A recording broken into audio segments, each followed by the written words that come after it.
Friends, स्वागत है आपका टीचिंग वर्ल्ड 288 में। आज हम आपके साथ नई सीरीज़ को लेकर जुड़े हैं। ये सीरीज़ जो है फ्रेंड्स, मैंने थ्योरी आपको कराया था पिछले क्लास में, और अब उस थ्योरी का जो मैंने थ्योरी कंप्लीट किया है वह PYQ भी देख लेंगे आज के क्लास में।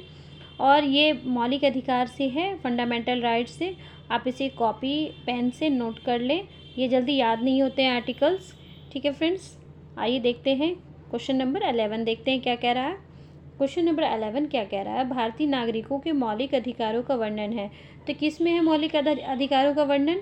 तो ऑप्शन ए ही राइट आंसर हो जाएगा। ए, संविधान के अनुच्छेद 12 से 35 तक में जो है आपको भारतीय नागरिकों के मौलिक अधिकार का वर्णन मिलेगा। ये जो है ये क्वेश्चन 39 BPSC प्रीलिम्स में पूछा हुआ प्रश्न है फ्रेंड्स। ठीक है, नेक्स्ट देख लेते हैं क्वेश्चन नंबर 12 देख लेते हैं क्या कह रहा है। क्वेश्चन नंबर 12 देख लेते हैं क्या कह रहा है।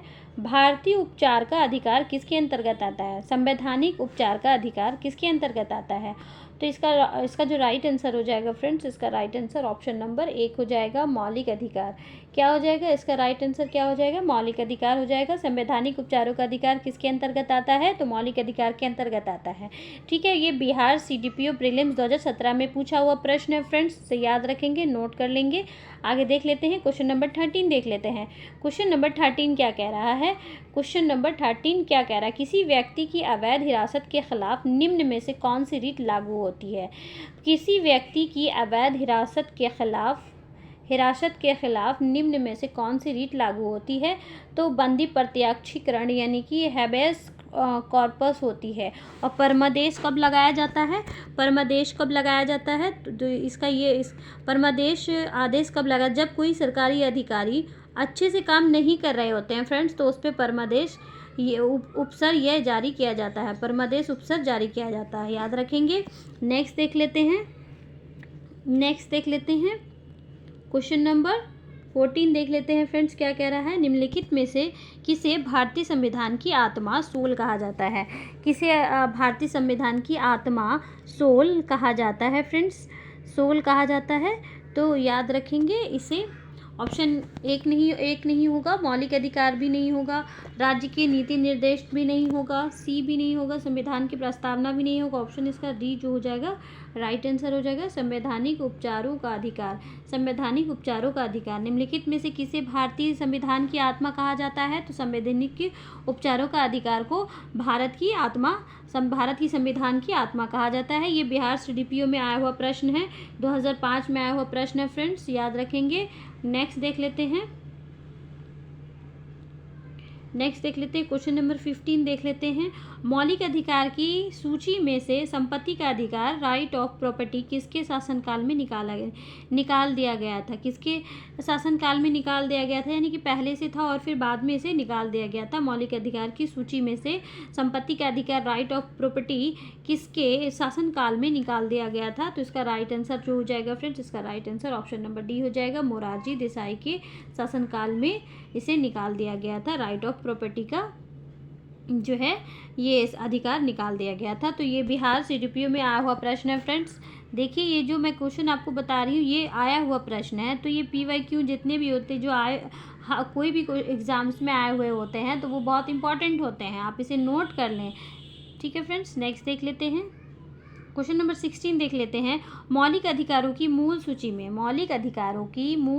में निम्नलिखित में से किसे जोड़ा गया है? मौलिक अधिकारों की मूल सूची में निम्नलिखित में से किसे जोड़ा गया है?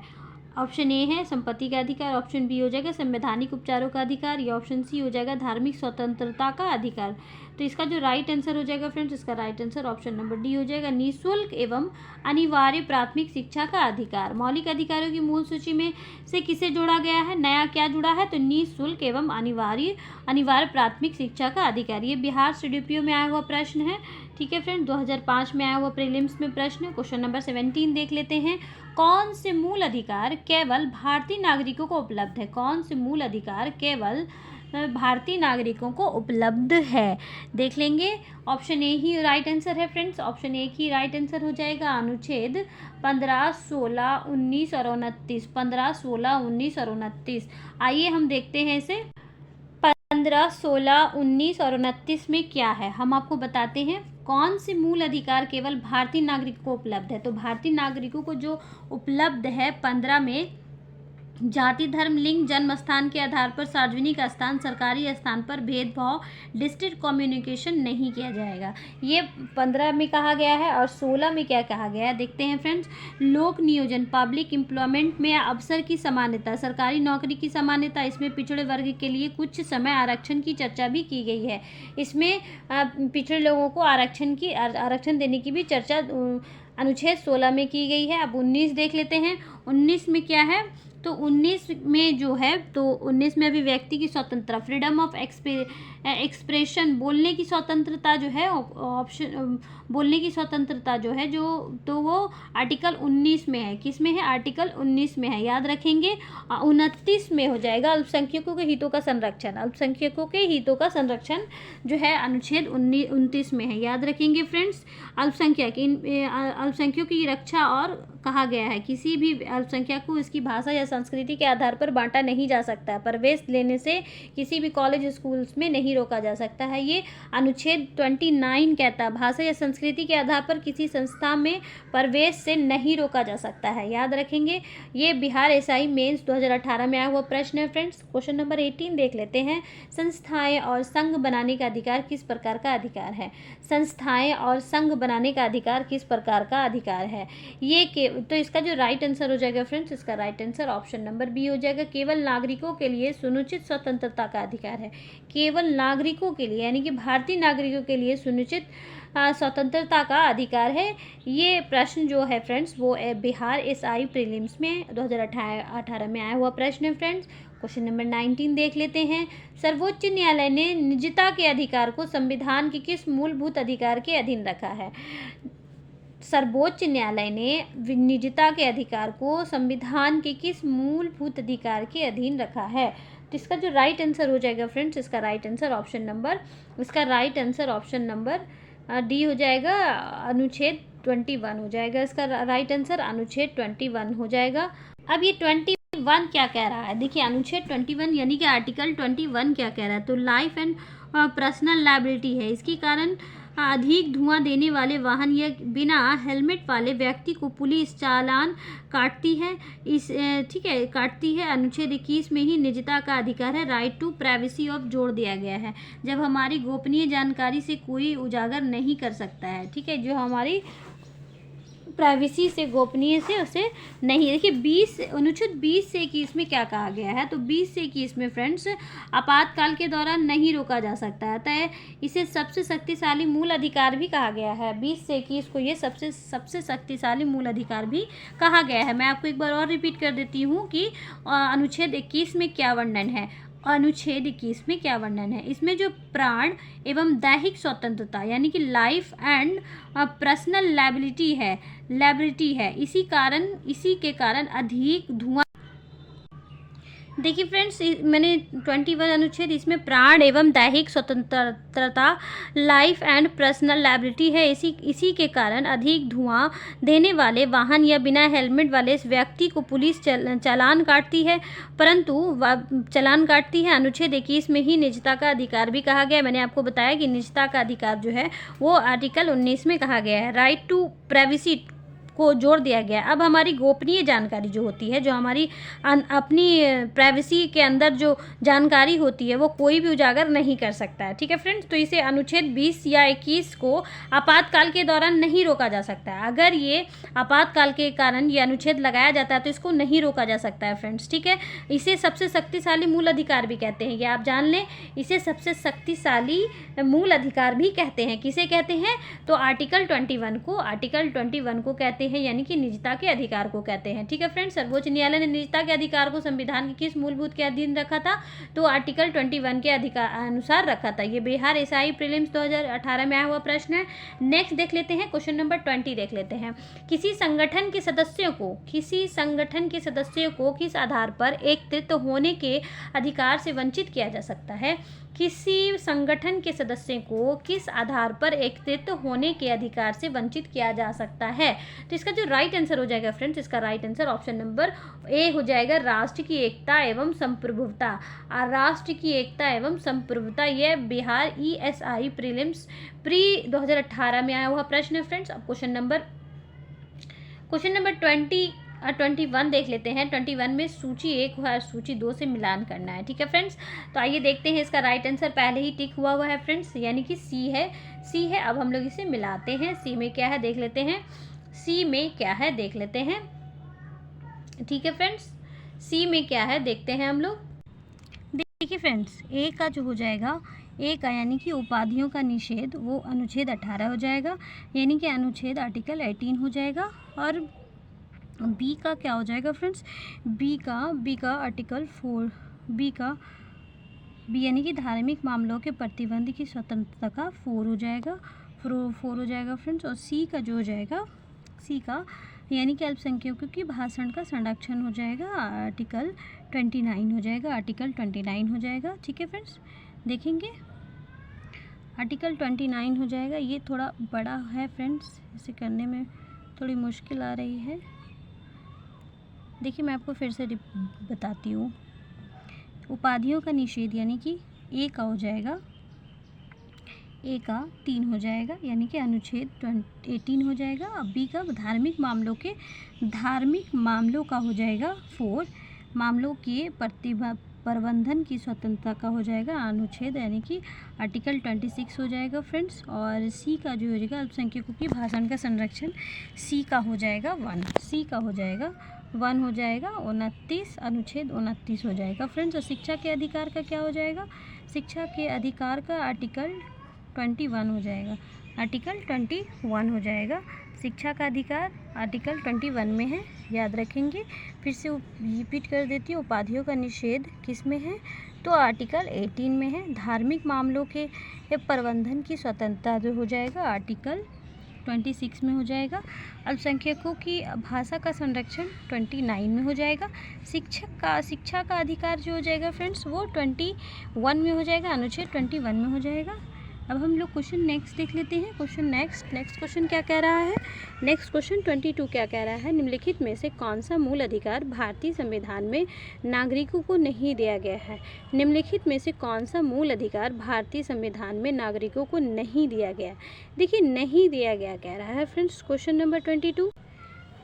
क्वेश्चन नंबर 22 देखिए, ऑप्शन 1 हो जाएगा देश के किसी भी भाग में निवास का अधिकार, ऑप्शन बी हो जाएगा लिंग समानता का अधिकार, ऑप्शन सी हो जाएगा सूचना का अधिकार, ऑप्शन डी हो जाएगा शोषण के विरुद्ध अधिकार। तो इसका जो राइट आंसर हो जाएगा फ्रेंड्स, इसका राइट आंसर हो जाएगा फ्रेंड्स, इसका right answer option number C हो जाएगा, सूचना का अधिकार हो जाएगा। क्या हो जाएगा, सूचना का अधिकार हो जाएगा। क्वेश्चन नंबर 23 देख लेते हैं। अनुसूचित जाति तथा अनुसूचित जनजाति को किस अनुच्छेद के अंतर्गत मूल सामाजिक, आर्थिक, राजनीतिक तथा सांस्कृतिक अधिकार दिए गए हैं। अनुसूचित जाति तथा अनुसूचित जनजाति को किस अनुच्छेद के अंतर्गत मूल सामाजिक अधिकार, आर्थिक, राजनीतिक तथा सांस्कृतिक अधिकार दिए गए हैं। तो ये देखिए आर्टिकल 20 या आर्टिकल ऑप्शन 2 हो जाएगा अनुच्छेद 19, ऑप्शन सी हो जाएगा आर्टिकल यानी कि अनुच्छेद 18 या ऑप्शन डी हो जाएगा अनुच्छेद 17। तो इसका जो राइट आंसर हो जाएगा फ्रेंड्स, इसका right answer option number D हो जाएगा। इसका राइट आंसर अनुच्छेद 17 हो जाएगा। इसका राइट आंसर क्या हो जाएगा, अनुच्छेद 17 हो जाएगा। अनुसूचित जाति तथा अनुसूचित जनजाति को किस अनुच्छेद के अंतर्गत मूल सामाजिक यानी कि मूल सामाजिक, आर्थिक, राजनीतिक तथा सांस्कृतिक अधिकार दिए गए हैं। वो उनको राजनीतिक में भी और आर्थिक में भी, सामाजिक में मूल अधिकार दिए गए हैं, तो आर्टिकल 17 में है, याद रखेंगे। नेक्स्ट क्वेश्चन देख लेते हैं। नेक्स्ट क्वेश्चन 24 देख लेते हैं। भारतीय संविधान के अनुच्छेद 17 का संबंध है, अभी मैंने आपको ऊपर पढ़ाया, फिर से मैं पढ़ाती हूँ। भारतीय संविधान के अनुच्छेद 17 का संबंध है। ऑप्शन देख लेते हैं। ऑप्शन 1 हो जाएगा शिक्षा से, ऑप्शन बी हो जाएगा स्वास्थ्य से, ऑप्शन सी हो जाएगा अस्पृश्यता उन्मूलन से, ऑप्शन डी हो जाएगा खाद्य सुरक्षा से। ठीक है, याद रखेंगे फ्रेंड्स। तो इसका जो राइट आंसर हो जाएगा फ्रेंड्स, इसका right answer option number C हो जाएगा, अस्पृश्यता उन्मूलन से। 17 का संबंध, आर्टिकल 17 का संबंध किसके संविधान के अनुच्छेद से है, तो अस्पृश्यता के उन्मूलन से है, याद रखेंगे या नोट कर लेंगे फ्रेंड्स। क्वेश्चन नंबर 25 देख लेते हैं। क्वेश्चन नंबर 25 क्या कह रहा है, मूल अधिकार क्या है। मूल अधिकार क्या है, वाद योग्य या वाद योग्य नहीं है, या सी लचीले, या डी कठोर। तो इसका जो राइट आंसर हो जाएगा फ्रेंड्स, इसका right answer option number A हो जाएगा, वाद योग्य है। मूल अधिकार क्या है? वाद योग्य है। याद रखेंगे मूल अधिकार क्या है, तो एक वाद योग्य है। ठीक है, नेक्स्ट देख लेते हैं क्वेश्चन नंबर 26 देख लेते हैं फ्रेंड। भारतीय संविधान निम्न में से कौन सा अधिकार प्रदान नहीं करता है? भारतीय संविधान निम्न में से कौन सा अधिकार प्रदान नहीं करता है फ्रेंड्स? ऑप्शन देख लेते हैं। समानता का अधिकार, ऑप्शन बी हो जाएगा समान आवास का अधिकार, ऑप्शन सी हो जाएगा धर्म के पालन करने का अधिकार, ऑप्शन डी हो जाएगा स्वतंत्रता का अधिकार। तो इसका जो राइट आंसर हो जाएगा फ्रेंड्स, इसका right answer option number B हो जाएगा, समान आवास का अधिकार हो जाएगा। क्या हो जाएगा? समान आवास का अधिकार हो जाएगा। ठीक है, नेक्स्ट देख लेते हैं क्वेश्चन नंबर 27 देख लेते हैं क्या कह रहा है। क्वेश्चन नंबर 27 देख लेते हैं क्या कह रहा है। निम्न में से किसने संवैधानिक उपचारों के अधिकार को संविधान का हृदय या आत्मा कहा था? फिर से रिपीट कर देती हूँ क्वेश्चन। निम्न में से किसने संवैधानिक उपचारों के अधिकार को संविधान का हृदय या आत्मा कहा था? ऑप्शन ए है जो महात्मा गांधी, ऑप्शन बी हो जाएगा वल्लभ भाई पटेल, ऑप्शन सी हो जाएगा जवाहरलाल नेहरू, या ऑप्शन डी हो जाएगा डॉक्टर भीमराव अम्बेडकर। तो इसका जो राइट आंसर हो जाएगा फ्रेंड्स, इसका right answer option number D हो जाएगा, डॉक्टर भीमराव अम्बेडकर ने कहा था। किस संविधान का हृदय या आत्मा कहा था? तो डॉक्टर भीमराव अम्बेडकर को कहा था। ठीक है फ्रेंड्स, नेक्स्ट देख लेते हैं क्वेश्चन नंबर 28 देख लेते हैं। मूल अधिकारों से संबंधित संविधान के निम्नलिखित अनुच्छेदों में से कौन एक प्रत्यक्ष रूप से बालकों के शोषण से संबंध है? कौन है? ऑप्शन एक है 17, ऑप्शन बी जो हो जाएगा 19, ऑप्शन सी हो जाएगा 24, ऑप्शन डी हो जाएगा 25। तो इसका जो राइट आंसर हो जाएगा फ्रेंड्स, इसका right answer option number C हो जाएगा, यानी कि 24 हो जाएगा। बालकों से प्रत्यक्ष रूप से बालकों के शोषण से संबंधित कौन है? तो आर्टिकल 14 है, 24 है। याद रखेंगे अनुच्छेद 24 है। नेक्स्ट देख लेते हैं क्वेश्चन नंबर 29 देख लेते हैं फ्रेंड्स। भारत के सर्वोच्च न्यायालय ने संविधान की मूल संरचना, सिद्धांत, बुनियादी ढांचा, सिद्धांत का प्रतिपादन निम्नलिखित में से किस मुकदमे में किया है? किस मुकदमे में किया है? भारत के, मैं एक बार और क्वेश्चन रिपीट कर लेती हूँ। भारत के संविधान न्यायालय ने संविधान की मूल संरचना, सिद्धांत, बुनियादी ढांचा, सिद्धांत का प्रतिपादन निम्नलिखित में से किस मुकदमे में किया गया है? ऑप्शन एक हो जाएगा गोलकानाथ बनाम पंजाब राज्य, ऑप्शन बी हो जाएगा सज्जन सिंह बनाम राजस्थान राज्य, ऑप्शन सी हो जाएगा केशवानंद भारती बनाम केरल राज्य, या ऑप्शन डी हो जाएगा शंकरी प्रसाद बनाम भारत संघ। ये 29 का प्रश्न है, और 29 का जो राइट आंसर हो जाएगा फ्रेंड्स, इसका right answer option number C हो जाएगा, केशवानंद भारती बनाम केरल राज्य हो जाएगा। याद रखेंगे भारत के सर्वोच्च